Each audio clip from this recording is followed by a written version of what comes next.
Let's bring in Mr. Miliband's deputy, Harriet Harman, deputy leader of the Labour Party, joining us from Westminster. Very good evening to you, Ms. Harman. What are your initial thoughts on the exit poll figures? Well, my initial thoughts are I'm probably here sitting in this chair about 6 hours too early, because we always knew that there are many seats across the whole of the country where we were expecting it to be a very close result, and that's what our sense has been on the ground, and therefore that makes it very difficult for exit polls to effectively predict that. Having said that, we are quite sceptical of the conclusion that they appear to have come to. But I mean, even if the exit poll is right, which we are very sceptical about, it does actually show that the coalition by David Cameron has all but lost its majority.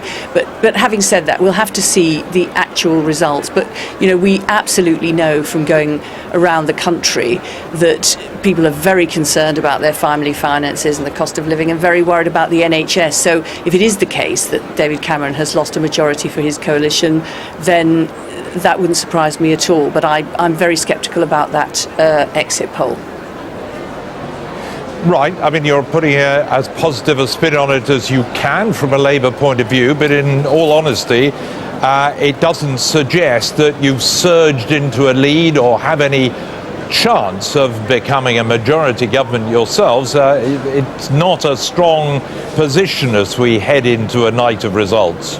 Well, I think that's what we're doing. We're heading into a night of results, and we haven't even had the first actual result.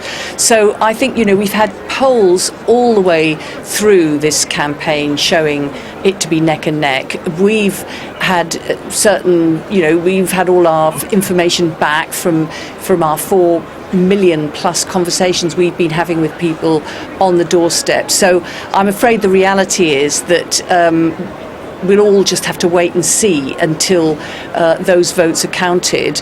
But the reality is that that the House of Commons, the newly elected House of Commons, will need to give someone a majority to be Prime Minister. And the question is whether or not, after the 5 years that this coalition has had, whether or not the people have elected a Parliament that does want to carry on giving David Cameron a majority. And we're thinking that might not be the case. If the exit polls turn out to be anywhere near true, and looking back over recent modern history, quite a lot of the exit polls aren't far off the mark, so you might have to steel yourself for that. Why haven't you got your message across in the way that you'd wanted to? Well, I think, I have actually sat in a chair similar to this when the exit polls did actually get it wrong and predicted a hung parliament with us, the biggest party, in '92, and that wasn't actually the result at all. So, I've been in the situation of commenting on polls and then discovering that the reality didn't reflect that. So I think in terms of getting our message across, I think we wanted to put the question of living standards very much on the political agenda. Ed Miliband was very clear that was a problem in the country, that the recovery was not reaching ordinary people around the country. And that is undoubtedly the case, that message got across. I don't think David Cameron wanted to discuss living standards, but Ed Miliband rightly put that on the agenda. And I don't think either David Cameron wanted the NHS to be in such a big issue in this campaign. And we have made it a big issue because people are concerned about it. So I think the big issues that we wanted to put forward in the campaign are absolutely out there. We'll have to see what's happened in terms of how people have cast their votes. Harriet Harman, very good to talk to you. Thank you very much indeed.